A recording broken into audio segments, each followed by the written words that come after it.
మీ అందరితోటి అధ్యక్షులు యాకూబ్ గారా, మీ అందరితో నా విజ్ఞప్తి, గ్రామీణ వాతావరణంలో ఉన్నటువంటి ఈరోజు ఉన్నటువంటి పరిస్థితిని రూపుమాపడం కోసం, ముఖ్యంగా యువత పెడదారిని పట్టకుండా కోసం, రకరకాల రుగ్మతలకు పరిష్కారం కనుగొనడం కోసం, అట్లాగే చదువుల పట్ల కూడా వయసుతో సంబంధం లేకుండా అందరూ చదువు నేర్చుకోవాలా.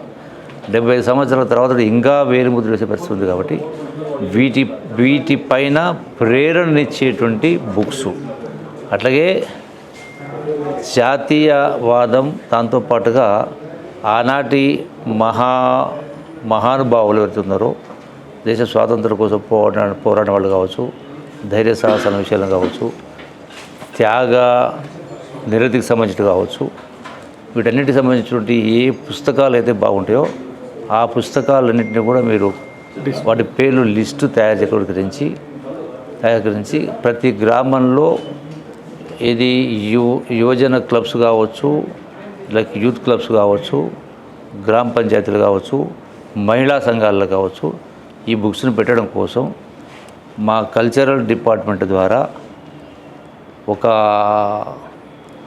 కోటి రూపాయల పుస్తకాలని 1 కోటి రూపాయల పుస్తకాలని పర్చేజ్ చేసి అన్ని గ్రామాలకు పంపేటువంటి ఏర్పాటు చేయాలని నాకు ఉంది. కాబట్టి ఈ ఓపెనింగ్ రోజు నేను వస్తాను.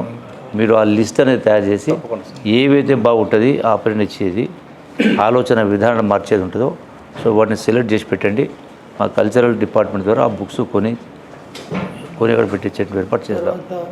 ఈ పిల్లలు మాదక ద్రవ్యాల ప్రభాత బేరీ కార్యక్రమాలు కూడా ప్రభాత బేరీ, అట్లాగే ప్రభాత బేరీ ఏదైతే మనం కార్యక్రమం చేపడతా ఉన్నామో, ఈ యొక్క సామాజిక రుగ్మతలు, రకరకాల వాళ్ళ యొక్క ఆర్థిక బాధలు, ఎందుకు ఈ అప్పుల పాలు దగ్గర రకరకాల అంశాలు ఉన్నాయి. కాబట్టి వీటన్నిటి గురించే మనం సలహా సంఘం ఏర్పడిచి ఒక ప్రభాత బేరీ అనే కార్యక్రమాన్ని మా కల్చరల్ శాఖ ద్వారా చేపట్టాం. కాబట్టి సో దానికి సంబంధించినటువంటి అంశాలు కూడా అవుతున్నాయి, వాటిని కూడా ఆ బుక్స్ లిస్ట్ అవుట్ చేసి అవి ప్రచారం చేసే కార్యక్రమం భాగంగా ప్రతి ఒక్కరు చదివే విధంగా, ఆ ప్రేరణ ఇచ్చే విధంగా ఆ లిస్ట్ అవుట్ చేయండి. వాటిని మా శాఖ ద్వారా నిధులు కేటాయించి పరిచయం చేసి గ్రామాల్లో పంపిణీ చేసే కార్యక్రమం చేద్దాం. Thank you.